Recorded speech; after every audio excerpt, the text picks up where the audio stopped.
হরি বল, চলুন ভগবানের জন্য ইয়োলো চাউমিন তৈরি করি। এর জন্য সবজিগুলো কেটে নিয়েছি, চাউমিনটাকে 80% সিদ্ধ করে নিয়েছি।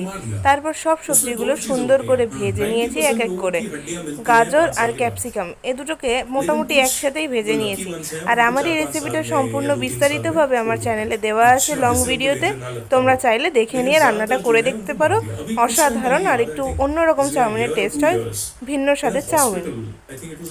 দেখো সবগুলো সুন্দর করে ভেজে নিয়েছি। কিছু চেরা কাঁচা লঙ্কাও এর মধ্যে এই পর্যায়ে আমি দিয়ে দিয়েছি, যাতে লঙ্কাগুলো একটু ভাজা ভাজা সেন্ট হয়।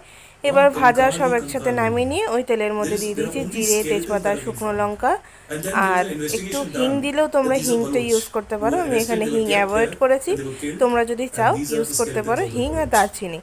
এলাচ দিয়েছি, শুকনো লঙ্কা দিয়েছি, তেজপাতা দিয়েছি, জিরে দিয়েছি। ভালো করে নেড়ে চেড়ে সেন্ট বেরোলে একটু আদা দিয়ে তারপর দিয়ে দেবা টমেটো। আমি আদা ইউজ করিনি, তোমরা ইউজ করলে করতে পারো।